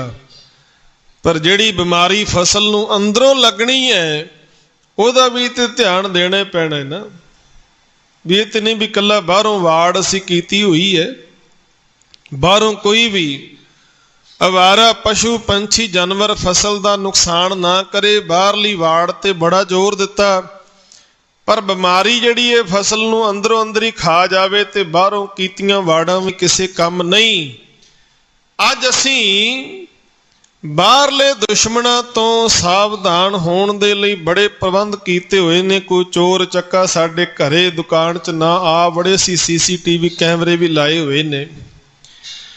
कोई दुश्मन साडा नुकसान ना कर जाए, इस वास्ते असीं बहुत पुख्ता प्रबंध कीते ने। बड़ियां वड्डियां फौजां साडे कोल तैयार बर तैयार ने। पर सतगुरु कहंदे एक दुश्मन साडे अंदरों ही विकार रूपी दुश्मन पैदा हुंदे ने, जो साडा बहुत वड्डा नुकसान कर देंदे, सानूं पता ही नहीं लगदा। ते दुश्मन दा काम की हुंदा? नुकसान करना, काम विगाड़ देना। ते सतगुरु कहंदे अंदर ही तेरे विकार जिहड़े बैठे ने अंदरों अंदर ही ये तेरा काम विगाड़ी जांदे ने, तैनूं पता ही नहीं लगदा। तेरा सारा ध्यान ते बाहर लगा होया है भी बाहरों मजबूती कर लवां, पर अंदर तू ध्यान दे नहीं रहा। अंदरों तेरे काम रूपी दुश्मन उठदा है, इहो जी कोई माड़ी करतूत करदा, सारी उम्र सजा तैनूं भुगतनी पैंदी है। क्रोध रूपी दुश्मन अंदरों ही उठ के तेरा नुकसान कर जाता है। किते मोह तेरा दुश्मन बन के इहो जिहा नुकसान करदा है, तू मोह दे चिकड़ विच फस जाना है ते इन्ना ज़्यादा घर के जाना कि तेरी जिंदगी तबाह हो जाती है। किते हंकार आ गया, किते लोभ आ गया। हुण सतगुरु कहंदे इन्हां वल्लों भी तू तां ही बचेगा जे परमेश्वर दे सिमरन विच बंदगी विच जुड़ेगा। इन्हां ने तेरे अंदर डेरा ला लिया पक्का दुश्मनां ने। बाहर दे दुश्मनां तो तू बड़ा सुचेत सी, पर अंदरलियां तो सुचेत ना हो सकिया। सतगुरु समझाउंदे ने, कहंदे बहुत ध्यान नाल वेखण दी लोड़ है। काम क्रोध नगर बहु भरिया, कहंदे ते नगर सारा ही भरिया होया। इन्हां अंदर डेरे ला लए ने पक्के। जिस तरह सरहद ते खड़ के उच्चे टावर ते चढ़ के फौज जिहड़ी है दूरबीन लैके बहुत ध्यान नाल वेंदी है भी कोई बंदा जिहड़ा है वो कंडा तार टप के इधर ना आ जाए, कोई स्मगलिंग ना हो जाए, कोई होर शरारती अंसर कोई शरारत ना कर दे। कहंदे अपने अंदर भी इउं ही झाती मारन दी लोड़ है। काम क्रोध नगर बहु भरिया, मिल साधु खंडल खंडा है। कहंदे गुरु नूं मिल के वाहिगुरू दी याद विच जुड़ के ही ये दुश्मनां दे हल्ले तो तू बच सकदा है। प्रभ सिमरत कश बिघन न लागै। बिघन किसी काम विच कोई रुकावट पै जानी ते असीं की करदे हां, कोई भी काम शुरू करन तो पहला साडा इहो जोर लगा हुंदा है कि साडे काम दे विच कोई विघन ना पै जाए, कोई रुकावट ना पै जाए। ते असीं की करदे हां, असीं तरह तरह दे तंत्र मंत्र जिहड़े ने धागे तवीत टूणे टप्पे पता नहीं किहड़ियां किहड़ियां चीज़ां दे पिछे दौड़ जाने आ, भज पैने आ कि फलानी चीज़ लैके आईए ते साडा काम रास हो जाएगा। गुरु ग्रंथ साहिब दी पावन बाणी नूं पढ़ीए, महाराज साडे कारज किवें रास होणगे, साडे कम्मां विच जिहड़े विघन पैंदे ओह किवें दूर होणगे। ते सतगुरु ने किते नहीं आख्या कि फलाणे थां ते जाके चरस्ते दे विच आ चीज़ां रख दें, ਇਵੇਂ ਹੁੰਦਾ। ਚੁਰਾਹਿਆਂ ਦੇ ਵਿੱਚ ਤੁਸੀਂ ਸਵੇਰੇ ਸਵੇਰੇ ਜਾਓਗੇ, ਬੜੇ ਲੋਕ ਚੀਜ਼ਾਂ ਧਰ ਜਾਂਦੇ ਨੇ, ਟੂਣੇ ਕਰ ਜਾਂਦੇ। ਇੱਥੇ ਵੀ ਗੁਰਦੁਆਰਾ ਸਾਹਿਬ ਵੀ ਵੇਖਿਆ ਕਈ ਵਾਰੀ ਜਿੰਦਰਾ ਲੈ ਕੇ ਨਾ, ਤੇ ਉਹਦੀ ਚਾਬੀ ਜਿਹੜੀ ਹੈ ਵਿੱਚੇ ਹੁੰਦੀ ਹੈ, ਜਿੰਦਰਾ ਮਾਰਿਆ ਹੁੰਦਾ ਹੈ ਵੀ ਕੋਈ ਬੰਦਾ ਇਸ ਜਿੰਦਰੇ ਨੂੰ ਚੁੱਕ ਲਏਗਾ। ਜਿਹੜੇ ਸੰਜੋਗ ਬੰਨੇ ਹੋਏ ਨੇ, ਕੋਈ ਕੰਮ ਬੰਨਿਆ ਹੋਇਆ, ਜਦੋਂ ਚਾਬੀਆਂ ਖੋਲੇਗਾ ਤੇ ਖੁੱਲ ਜਾਣਗੇ ਤੇ ਨਾਲ ਮੇਰਾ ਕਾਰੋਬਾਰ ਵੀ ਚੱਲ ਪਏਗਾ। ਇਸ ਤਰ੍ਹਾਂ ਦੇ ਵਹਿਮ ਸਾਡੇ ਮਨ ਦੇ ਵਿੱਚ ਨੇ। ਤੋ ਦਸੇ ਦਸਾਏ ਲੋਕ ਜਿਹੜੇ ਨੇ ਇਸ ਤਰ੍ਹਾਂ ਦੇ ਕਰਮ ਕਾਂਡਾਂ ਵਿੱਚ ਫਸੇ ਹੋਏ ਨੇ। ਗੁਰੂ ਗ੍ਰੰਥ ਸਾਹਿਬ ਦੀ ਪਾਵਨ ਬਾਣੀ ਨੂੰ ਪੜ੍ਹੀਏ ਤੇ ਸਤਿਗੁਰੂ ਇੱਕੋ ਗੱਲ ਕਹਿੰਦੇ ਨੇ, ਕੀਤਾ ਲੋੜੀਏ ਕੰਮ ਸੋ ਹਰ ਪੈ ਆਖੀਐ, ਕਾਰਜ ਦੇ ਸਵਾਰ ਸਤਿਗੁਰ ਸੱਚ ਸਾਖੀਐ। ਸਿਮਰ ਸਿਮਰ ਸਿਮਰ ਪ੍ਰਭ ਸੋਏ, ਨਾਨਕ ਬਿਗੜ ਨਾ ਲਾਗੇ ਕੋਏ। ਮੰਨੈ ਮਾਰਗ ਠਾਕ ਨਾ ਪਾਏ। ਠਾਕ ਕਹਿੰਦੇ ਰੁਕਾਵਟ ਨੂੰ। ਕਹਿੰਦੇ ਜੇ ਤੂੰ ਗੁਰੂ ਕੇ ਉਪਦੇਸ਼ ਨੂੰ ਕਮਾਵੇਂ, ਗੁਰੂ ਅਨੁਸਾਰੀ ਹੋ ਕੇ ਚੱਲੇ, ਤਮਾਮ ਵਹਿਮਾਂ ਭਰਮਾਂ ਦਾ ਤਿਆਗ ਕਰਦਾ ਏ, ਪਰਮੇਸ਼ਰ ਤੇ ਭਰੋਸਾ ਰੱਖੇ ਬਸ। ਕਹਿੰਦੇ ਤੇਰੇ ਕਾਰਜ ਵਿੱਚ ਕੋਈ ਵਿਘਨ ਆ ਹੀ ਨਹੀਂ ਸਕਦਾ। ਗੁਰੂ ਅਰਜਨ ਸਾਹਿਬ ਮਹਾਰਾਜ ਗਰੰਟੀ ਲਿਖ ਕੇ ਦੇ ਰਹੇ ਨੇ। ਪਰ ਅਫਸੋਸ ਤਾਂ ਇਹ ਹੈ ਕਿ ਅਸੀਂ ਬਾਣੀ ਨੂੰ ਪੜ੍ਹਦੇ ਹਾਂ। ਮੈਂ ਪਹਿਲਾਂ ਵੀ ਬੇਨਤੀ ਕੀਤੀ ਹੈ, ਬਾਣੀ ਅਸੀਂ ਕੰਠ ਕੀਤੀ ਹੋਈ ਹੈ, ਕੰਠ। ਪਰ ਕੰਠ ਕਰਨ ਤੋਂ ਬਾਅਦ ਵੀ ਜ਼ੁਬਾਨੀ ਸਾਨੂੰ ਯਾਦ ਹੈ, ਉਹਦੇ ਬਾਅਦ ਵੀ ਅਸੀਂ ਵਹਿਮਾਂ ਭਰਮਾਂ ਵਿੱਚ ਫਸੀ ਜਾਈਏ ਤੇ ਫਿਰ ਸਾਚਾ ਸਤਿਗੁਰ ਕਿਆ ਕਰੇ। ਜੋ ਸਿੱਖਾਂ ਮੈਂ ਚੂਕ, ਫਿਰ ਸੱਚੇ ਸਤਿਗੁਰੂ ਦਾ ਤੇ ਕੋਈ ਕਸੂਰ ਨਹੀਂ ਨਾ, ਕਸੂਰ ਤੇ ਫਿਰ ਸਾਡਾ ਹੀ ਹੋਇਆ। ਮਹਾਰਾਜ ਕਹਿੰਦੇ ਕੋਈ ਵਿਘਨ ਜਿਹੜਾ ਹੈ ਨਹੀਂ ਲੱਗ ਸਕਦਾ ਜੇ ਤੂੰ ਪਰਮੇਸ਼ਰ ਦੀ ਯਾਦ ਵਿੱਚ ਜੁੜਿਆ ਰਹੇ। ਕਿਸੇ ਕਰਮ ਕਾਂਡ ਵਿੱਚ ਪੈਣ ਦੀ ਲੋੜ ਨਹੀਂ, ਕਿਸੇ ਭਰਮ ਵਿੱਚ ਪੈਣ ਦੀ ਲੋੜ ਨਹੀਂ ਹੈ। ਤੇਰੇ ਸਾਰੇ ਕਾਰਜ ਵਾਹਿਗੁਰੂ ਆਪ ਹੀ ਰਾਸ ਕਰ ਦੇਗਾ, ਕਿਉਂਕਿ ਉਹਦਾ ਬਿਰਧ ਹੈ ਆਪਣੇ ਸੇਵਕ ਕੀ ਆਪੇ ਰੱਖੈ, ਆਪੇ ਨਾਮ ਜਪਾਵੇ। ਜਹਾਂ ਜਹਾਂ ਕਾਜ ਕਿਰਤ ਸੇਵਕ ਕੀ, ਤਹਾਂ ਤਹਾਂ ਉਠ ਧਾਵੈ। ਸੇਵਕ ਕੋ ਨਿਗਟੀ ਹੋਏ ਦਿਖਾਵੇ, ਜੋ ਜੋ ਕਹੇ ਠਾਕੁਰ ਪੈ ਸੇਵਕ, ਤਤਕਾਲ ਹੋਇਆਵੇ। ਕਹਿੰਦੇ ਫਿਰ ਜੋ ਵੀ ਆਖਾਂਗੇ ਵਾਹਿਗੁਰੂ ਸਾਡੀ ਬੇਨਤੀ ਸਵੀਕਾਰ ਕਰਕੇ ਕਾਰਜ ਰਾਸ ਕਰਦਾ, ਆਪ ਸਹਾਈ ਹੁੰਦਾ ਹੈ। ਪ੍ਰਭ ਕੈ ਸਿਮਰਨ ਅਨੰਦਨ ਜਾਗੈ। ਜਾਗੈ ਦਾ ਮਤਲਬ ਸੁਚੇਤ ਹੋਣਾ। ਜਾਗਣ ਤੋਂ ਭਾਵ ਕੀ ਹੈ? ਸੁਚੇਤ ਹੋ ਜਾਣਾ। ਅਸੀਂ ਭਾਵੇਂ ਸਰੀਰ ਕਰਕੇ ਜਾਗ ਰਹੇ ਹਾਂ, ਪਰ ਅਸੀਂ ਸੁੱਤੇ ਹੋਏ ਹਾਂ, ਗਫਲਤ ਦੀ ਨੀਂਦ ਦੇ ਵਿੱਚ ਸੁੱਤੇ ਹੋਏ ਹਾਂ, ਸੱਚ ਨੂੰ ਸਮਝ ਨਹੀਂ ਰਹੇ। ਤੇ ਗੁਰੂ ਤੇਗ ਬਹਾਦਰ ਸਾਹਿਬ ਮਹਾਰਾਜ ਸਾਨੂੰ ਹਲੂਣਾ ਦੇ ਕੇ ਜਗਾਉਣ ਦਾ ਯਤਨ ਕਰਦੇ ਨੇ।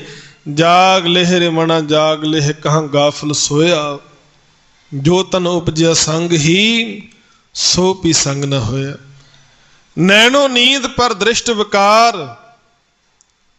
ਕਹਿੰਦੇ ਸੁੱਤਾ ਹੋਇਆ ਤੂੰ, ਤੇਰੀਆਂ ਅੱਖਾਂ ਪਰਾਇਆ ਰੂਪ ਤੱਕਣ ਵਿੱਚ ਮਸਤ ਨੇ। ਇਹ ਨੀਂਦ ਤੇਰੇ ਉੱਪਰ ਪਈ ਹੋਈ ਹੈ। ਸ਼ਰਵਣ ਸੋਏ ਸੁਣ ਨਿੰਦ ਵਿਚਾਰ। ਜੇ ਕੰਨ ਨਿੰਦਿਆ ਚੁਗਲੀ ਸੁਣਨ ਵਿੱਚ ਮਸ਼ਰੂਫ ਨੇ, ਸਮਝੋ ਕੰਨ ਵੀ ਸੁੱਤੇ ਹੋਏ ਨੇ। ਮਨ ਸੋਇਆ ਮਾਇਆ ਬਸਮਾਦ। ਮਨ ਮਾਇਆ ਦੀਆਂ ਕਥਾ ਕਹਾਣੀਆਂ ਸੁਣ ਕੇ ਬੜਾ ਖੁਸ਼ ਹੁੰਦਾ, ਮਨ ਨੂੰ ਸੁੱਤਾ ਹੀ ਹੋਇਆ ਹੈ। ਰਸਨਾ ਸੋਈ ਲੋਭ ਮਿੱਠਾ ਸਾਧ। ਜੇ ਰਸਨਾ ਕੇਵਲ ਸਵਾਦਾਂ ਵਿੱਚ ਖਚਤ ਹੈ ਤੇ ਰਸਨਾ ਵੀ ਸੁੱਤੀ ਹੋਈ ਹੈ। ਤੇ ਮਹਾਰਾਜ ਕਹਿੰਦੇ ਜਿਹੜੇ ਸੁੱਤੇ ਹੁੰਦੇ ਨੇ ਨਾ, ਉਹ ਹਮੇਸ਼ਾ ਹੀ ਲੁੱਟੇ ਜਾਂਦੇ ਨੇ। ਚੋਰ ਉਸੇ ਘਰ ਵਿੱਚ ਹੀ ਆਉਂਦੇ ਨੇ ਜਿਹੜੇ ਘਰ ਵਾਲੇ ਕੂਕ ਸੁੱਤੇ ਹੋਣ, ਕਿਸੇ ਪ੍ਰਕਾਰ ਦੀ ਕੋਈ ਖਬਰ ਨਾ ਰੱਖਣ। ਤੇ ਜਿਹੜੇ ਜਾਗਦੇ ਨੇ ਉਹ ਸੁਚੇਤ ਹੋ ਕੇ ਆਪਣਾ ਘਰ ਬਚਾ ਲੈਂਦੇ ਨੇ। ਤੇ ਸਤਿਗੁਰੂ ਜੀ ਵੀ ਬਾਣੀ ਵਿੱਚ ਕਹਿੰਦੇ ਨੇ, ਕਹਿੰਦੇ ਕੂੰਜਾਂ ਖੇਤ ਦੇ ਵਿੱਚ ਆ ਕੇ ਜਦੋਂ ਬਹਿੰਦੀਆਂ ਨੇ, ਜਾਂ ਕੋਈ ਵੀ ਪੰਛੀ ਆਉਂਦੇ ਨੇ, ਜਿਹੜੇ ਸਿਆਣੇ ਕਿਸਾਨ ਹੁੰਦੇ ਨੇ ਉਹ ਰੌਲਾ ਰੱਪਾ ਪਾਉਂਦੇ ਨੇ, ਖੜਕਾ ਦੜਕਾ ਕਰਕੇ ਪੰਛੀਆਂ ਜਾਨਵਰਾਂ ਨੂੰ ਉਡਾ ਦਿੰਦੇ ਤਾਂ ਕਿ ਖੇਤੀ ਬਚੀ ਰਹੇ। ਇੱਥੇ ਵੀ ਸਤਿਗੁਰੂ ਕਹਿੰਦੇ ਵਿਕਾਰਾਂ ਰੂਪੀ ਕੂੰਜਾਂ ਨੇ ਤੇਰੇ ਖੇਤ ਦੇ ਅੰਦਰੋਂ ਸ਼ੁਭ ਗੁਣ ਚੋਰੀ ਕਰ ਲਏ ਨੇ। ਤੂੰ ਖੜਕਾ ਦੜਕਾ ਨਹੀਂ ਕਰ ਰਿਹਾ, ਤੂੰ ਤੇ ਸੁੱਤਾ ਪਿਆ ਹੈ। अपनी खेती राख लै कूंज पड़ेगी खेत। कहते तेनू अपनी खेती बचाउणी पैनी है, तैनू अपने शुभ गुण बचाउणे पैने ने, तैनू होका मारना ही पैना है। जिवें पंछियां जानवरां नू उड़ाउण वास्ते हलकर मारदे असीं, कहते तेनू नाम दा होका देना पएगा, तां ही तेरी खेती सलामत रहेगी। महाराज कहते अन दिन जागे तो भाव सदा सुचेत रहिंदा विकारां दे हल्लियां वल्लों। प्रभ कै सिमरन भाव ना व्यापै। भाव कहते डर नू, कहते सिमरन करन वाले अभ्यासी दे नेड़े कोई भी डर जिहड़ा है वह नहीं आ सकता, ना उन्होंने को डरा ही सकता है। पहला भी गल कीती सी, सब तो वड्डा डर ही मौत दा है, ते सिमरन करन वाला ਉਹਦੇ अंदर मौत का भय भी नहीं हुंदा, होर ਉਹਨੂੰ डरावा ਕਿਹੜਾ देवेगा। फिर कोई होर ਕਿਹੜਾ डरावा दिता जा सकता ਉਹਨੂੰ? सब तो वड्डा डर ही मौत का है। कहते कोई भाव कोई डर ਉਹਦੇ नेड़े नहीं आ सकता। प्रभ कै सिमरन दुख न संतापै। कहते कई वेरा मनुख की जिंदगी विच दुख आउंदा है, ते संताप का अर्थ है बहुत ज़्यादा दुख, दुखी करदा, परेशान करदा मनुख नू। पर सिमरन करन वाला जे उहदी जिंदगी विच दुख आ गया तो दुखी नहीं होएगा, वो आखेगा केतियां दुख भूख सद मार, ए पेदात तेरी दातार। वो आखेगा भी दात ही मालिक दी, दद्दा दोष न देऊं किसै दोष कर्मा अपनिया, जो मैं किया सो मैं पाया दोष न दीजै अवर जना। वो आखेगा भी कोई मेरा माड़ा कर्म सी जिहदे करके मैनू ये दुख मिलिया, सजा मिली है। वो अगे तो सुचेत हो के परमेश्वर की याद में जुड़ के इन्हां दुखां तो संतापां तो भी बचेगा।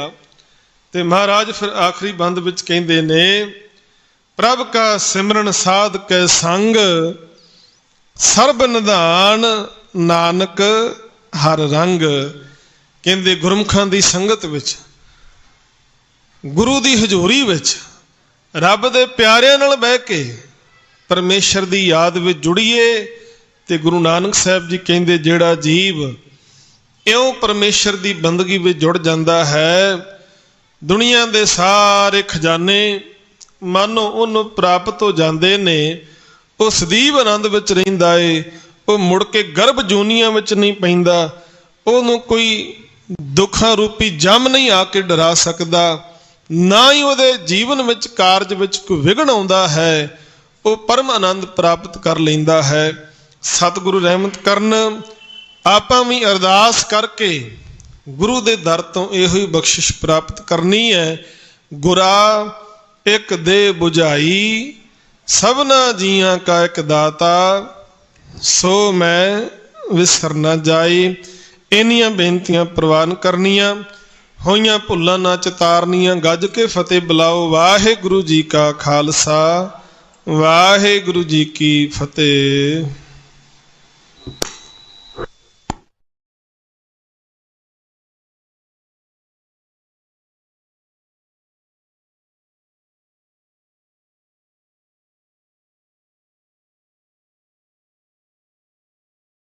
वाहिगुरु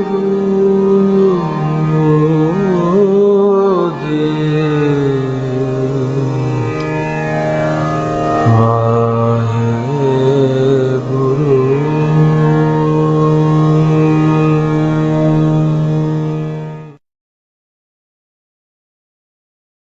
खूबसूरत खाना रखे ख्याल। लाइट आई ड्रॉप। धूल मिट्टी पॉल्यूशन, टीवी कंप्यूटर की हानिकारक किरणें, फिर आंखों में लाली, थकान, पानी आना, कुकरे, जाले, मोतियाबिंद या आंखों की कम होती रोशनी के लिए इस्तेमाल करें लाइट आई ड्रॉप्स। 5 तरह की तुलसी के अर्क से तैयार भारत की सबसे भरोसेमंद जॉली तुलसी 51 ड्रॉप्स, जो इम्यूनिटी बढ़ाने के लिए लैब टेस्टेड है। मिलते जुलते नाम वाली तुलसी ड्रॉप से बचें और अपनाएं असली जॉली तुलसी 51 ड्रॉप, जो इम्यूनिटी बढ़ाए।